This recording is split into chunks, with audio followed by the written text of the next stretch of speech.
దేకనకొండ, బెల్లం సాంబయ్య, కుర్చేడు మండలం, ప్రకాశం జిల్లా. ఓకే. ఏమేం పంటలు వేసారండి? ఇప్పుడు లోగడ ఈ బంతి వేసానండి. బంతి, టమాటా వేసిన తర్వాత ఇప్పుడు వంగ వేసా, ఎండలకి బాగుంటుందని. ఓకే. ఎట్లుంది? లాభదాయకం? వంగ బాగుందండి, లాభదాయకమే. నీళ్ళు ఉంటే లాభదాయకం. డ్రిప్ వల్ల మనకి లాభదాయకమే. ఈ డ్రిప్ ఉండడం వల్ల మేలు అంటారా? ఎండలు ఉంటేనే కదండి పంట, లేకపోతే ఇప్పుడు పంట ఇప్పుడు ఏం వేస్తాం అసలు. ఓకే. మరి దిగుబడి ఎట్లుంది? ఆశాజనకం? దిగుబడి బాగున్నదండి, దిగుబడి బాగా వస్తుంది మనకి. డ్రిప్ ద్వారా మనకి చేనంతా చూడండి, ఎండలకు కూడా బాగా పచ్చంగా ఉంటుంది. ఓకే. రోజు ఒక 2 గంటలు నీళ్ళు ఇస్తుంటాం. ఎంత వస్తుంది దిగుబడి డైలీ? దిగుబడి ఎకరాకు వచ్చేసి 5 క్వింటాలు వస్తుంది. 5 క్వింటాలు వస్తుంది. ఇక్కడ లోకల్గా అమ్ముడుపోతుంది? లోకల్గా కొంత పోతుంది, కొంత మార్కెట్కి పోతుంది. ఓకే. మరి పెట్టుబడి ఎంత అవుతుంది? పెట్టుబడి దీనికి ఎకరానికి వచ్చేసి 25,000 వస్తుందండి. ఓకే. 1,00,000 రూపాయలు వస్తుంది. ఇప్పుడు ఈ రేటు ఇప్పుడు ఇట్లా ఉన్నది. ఇంకా కాస్త మార్కెట్ బాగుంటే ఇంకా ఎక్కువ రావచ్చు. ఈ 3 నెలలు కష్టపడితే 1,00,000 రూపాయలు. 1,00,000 రూపాయలు దాకా వస్తాయి. ఓకే. ఇది లాభదాయకమే. లాభదాయకమే పంట. సంవత్సరం అంతా ఒకే పంట వేస్తారా? లేదండి, ఈ వంగ అయిపోగానే మళ్ళా తెల్ల మిర్చి వేస్తా. ఓకే. ఒక అరెకరం తెల్ల మిర్చి, ఒక అరెకరం ఏమో టమాటా, బెండలు, ఓకే, మటికలు. ఓకే. అట్లా వేస్తాం. బీర్లు కూడా వేస్తామండి. మీరు రైతులకు ఏమైనా చెప్పేది ఉందా? ఖచ్చితంగా అందరి చేత చెప్పించి డ్రిప్ ద్వారా కూడా చేపిస్తామండి. ఓకే. అంటే ఇతర రైతులకు ఏమైనా చెప్తున్నారా? చెప్తానండి, చెప్పే వేయించే. దాదాపు మా ఊర్లో 400 మంది రైతులు ఉన్నారు ఇవాళ డ్రిప్ తోటి పండించేవాళ్ళు. డ్రిప్ లేని ఎలాంటి మొక్క నాటేది లేదు ఈ ఊర్లో. ఏ కంపెనీ సప్లై చేసింది మీకు? మాకు ఇది పారాగానండి.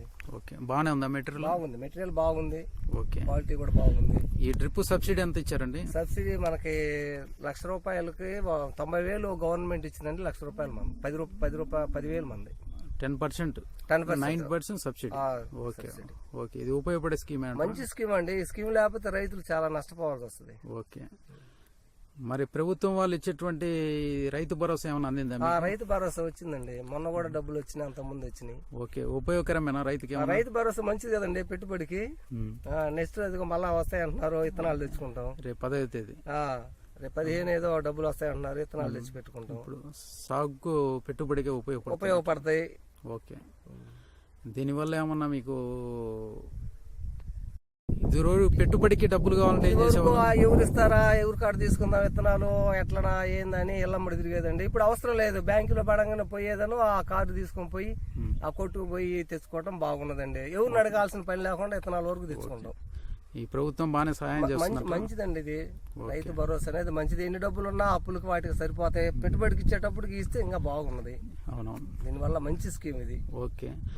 ఇది హార్టికల్చర్ వాళ్ళు ఏమైనా స్కీమ్ ఇస్తున్నారా? హార్టికల్చర్ కూడా ఇస్తున్నారండి, కూరగాయలకి వాటికి. ఓకే.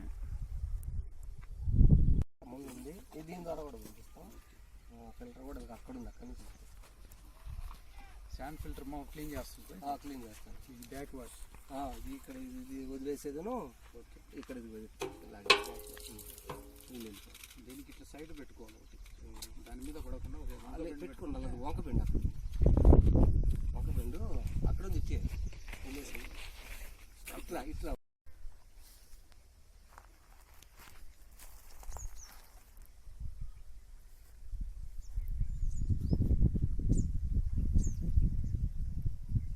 పూత బాగా వస్తుందండి. అంటే 4 అంచులు నీళ్లు పడుతున్నాయి.